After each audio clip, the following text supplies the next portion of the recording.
Around the World in 80 Days by Jules Verne.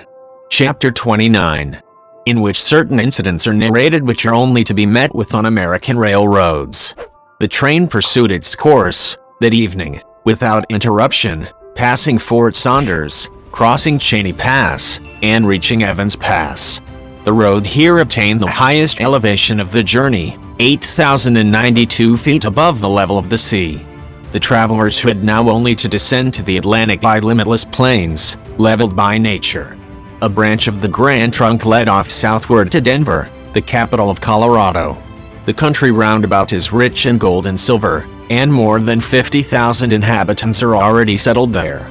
1,382 miles had been passed over from San Francisco in 3 days and 3 nights. 4 days and nights more would probably bring them to New York. Phileas Fogg was not as yet behindhand. During the night Camp Walbach was passed on the left. Lodgepole Creek ran parallel with the road, marking the boundary between the territories of Wyoming and Colorado. They entered Nebraska at 11, passed near Sedgwick, and touched at Julesburg, on the southern branch of the Platte River. It was here that the Union Pacific Railroad was inaugurated on the 23rd of October, 1867, by the chief engineer, General Dodge. 2 powerful locomotives, carrying 9 cars of invited guests, amongst whom was Thomas C. Durant, vice president of the road, stopped at this point. Cheers were given, the Sioux and Pawnees performed an imitation Indian battle, fireworks were let off, and the first number of the Railway Pioneer was printed by a press brought on the train. Thus was celebrated the inauguration of this great railroad, a mighty instrument of progress and civilization, thrown across the desert, and destined to link together cities and towns which do not yet exist. The whistle of the locomotive, more powerful than Amphion's lyre, was about to bid them rise from American soil. Fort McPherson was left behind at 8 in the morning, and 357 miles had yet to be traversed before reaching Omaha. The road followed the capricious windings of the southern branch of the Platte River, on its left bank. At 9 the train stopped at the important town of North Platte, built between the 2 arms of the river, which rejoin each other around it and form a single artery, a large tributary, whose waters empty into the Missouri a little above Omaha. The 101st meridian was passed.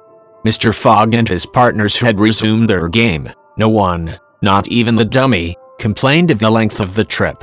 Fix had begun by winning several guineas, which he seemed likely to lose, but he showed himself a not less eager whist player than Mr. Fogg. During the morning, chance distinctly favored that gentleman. Trumps and honors were showered upon his hands. Once, having resolved on a bold stroke, he was on the point of playing a spade, when a voice behind him said, "I should play a diamond." Mr. Fogg, Aouda, and Fix raised their heads, and beheld Colonel Proctor. Stamp Proctor and Phileas Fogg recognized each other at once.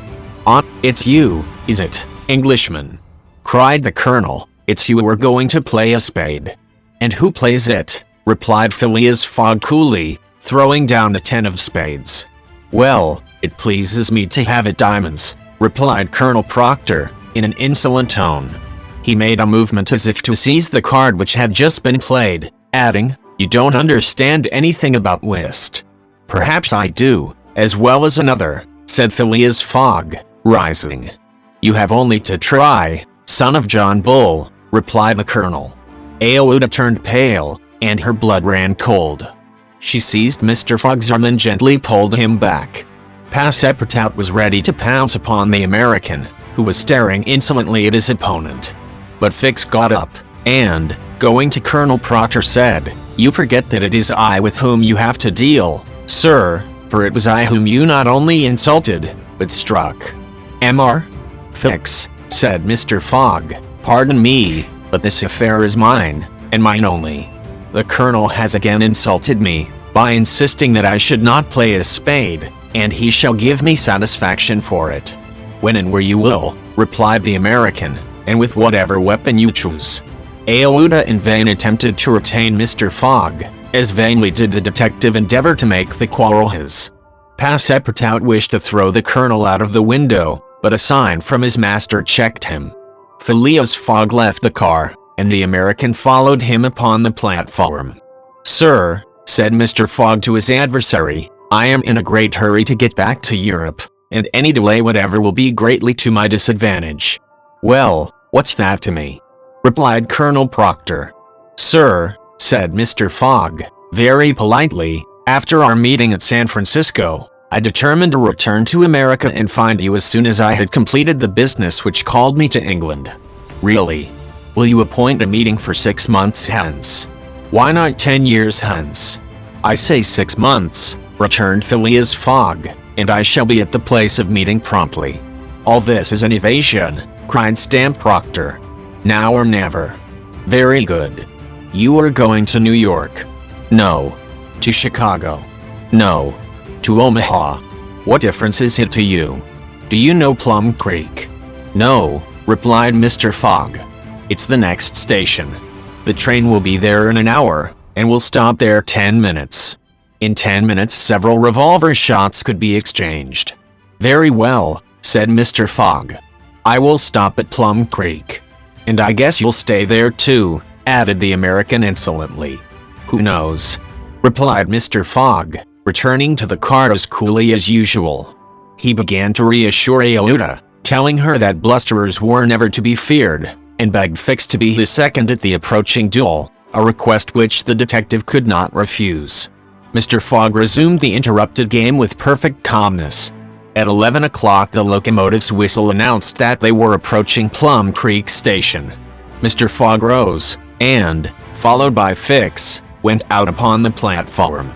Passepartout accompanied him, carrying a pair of revolvers. Aouda remained in the car, as pale as death. The door of the next car opened, and Colonel Proctor appeared on the platform, attended by a Yankee of his own stamp as his second. But just as the combatants were about to step from the train, the conductor hurried up, and shouted, "You can't get off, gentlemen." "Why not?" asked the colonel. "We are 20 minutes late, and we shall not stop. But I am going to fight a duel with this gentleman." "I am sorry," said the conductor, "but we shall be off at once. There's the bell ringing now." The train started. "I'm really very sorry, gentlemen," said the conductor. "Under any other circumstances I should have been happy to oblige you. But, after all, as you have not had time to fight here, why not fight as we go along?" "That wouldn't be convenient, perhaps, for this gentleman," said the colonel, in a jeering tone. "It would be perfectly so," replied Phileas Fogg. "Well, we are really in America," thought Passepartout, "and the conductor is a gentleman of the first order." So muttering, he followed his master. The two combatants, their seconds, and the conductor passed through the cars to the rear of the train.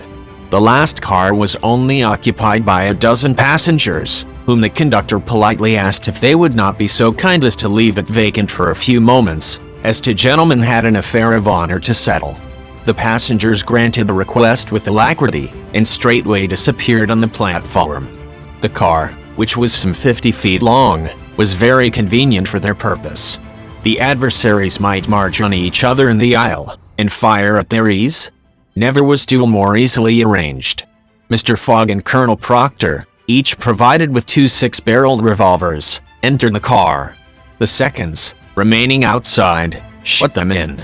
They were to begin firing at the first whistle of the locomotive.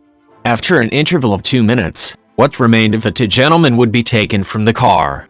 Nothing could be more simple. Indeed, it was all so simple that Fix and Passepartout felt their hearts beating as if they would crack.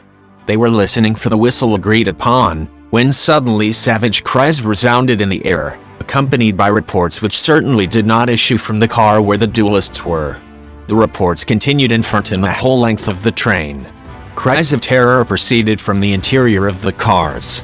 Colonel Proctor and Mr. Fogg, revolvers in hand, hastily quitted their prison, and rushed forward where the noise was most clamorous.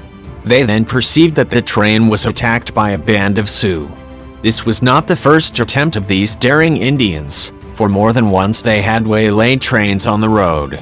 100 of them had, according to their habit, jumped upon the steps without stopping the train, with the ease of a clown mounting a horse at full gallop.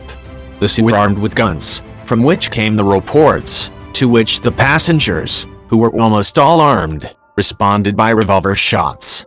The Indians had first mounted the engine and half-stunned the engineer and stoker with blows from their muskets. A Sioux chief, wishing to stop the train, but not knowing how to work the regulator, had opened wide instead of closing the steam valve, and the locomotive was plunging forward with terrific velocity. The Sioux had at the same time invaded the cars, skipping like enraged monkeys over the roofs, thrusting open the doors, and fighting hand-to-hand with the passengers. Penetrating the baggage car, they pillaged it, throwing the trunks out of the train. The cries and shots were constant. The travelers defended themselves bravely. Some of the cars were barricaded and sustained a siege, like moving forts, carried along at a speed of 100 miles an hour. Aouda behaved courageously from the first. She defended herself like a true heroine with a revolver, which she shot through the broken windows whenever a savage made his appearance. 20 Sioux had fallen mortally wounded to the ground, and the wheels crushed those who fell upon the rails as if they had been worms. Several passengers, shot or stunned, lay on the seats. It was necessary to put an end to the struggle, which had lasted for 10 minutes, and which would result in the triumph of the Sioux if the train was not stopped. Fort Kearny Station, where there was a garrison, was only 2 miles distant, but, that once passed, the Sioux would be masters of the train between Fort Kearny and the station beyond. The conductor was fighting beside Mr. Fogg when he was shot and fell. At the same moment he cried, "Unless the train is stopped in 5 minutes, we are lost." "It shall be stopped," said Phileas Fogg, preparing to rush from the car. "Stay, monsieur," cried Passepartout, "I will go." Mr. Fogg had not time to stop the brave fellow, who, opening a door unperceived by the Indians, succeeded in slipping under the car, and while the struggle continued and the balls whizzed across each other over his head, he made use of his old acrobatic experience, and with amazing agility worked his way under the cars, holding onto the chains, aiding himself by the brakes and edges of the sashes, creeping from one car to another with marvelous skill, and thus gaining the forward end of the train. There, suspended by one hand between the baggage car and the tender, with the other he loosened the safety chains, but, owing to the traction, he would never have succeeded in unscrewing the yoking bar, had not a violent concussion jolted this bar out. The train, now detached from the engine, remained a little behind, whilst the locomotive rushed forward with increased speed. Carried on by the force already acquired, the train still moved for several minutes, but the brakes were worked and at last they stopped, less than 100 feet from Kearny Station. The soldiers of the fort, attracted by the shots, hurried up. The Sioux had not expected them, and camped in a body before the train entirely stopped. But when the passengers counted each other on the station platform, several were found missing, among others the courageous Frenchman, whose devotion had just saved them. This is end of the chapter 29. If you like this story, please like, share and subscribe. Thank you.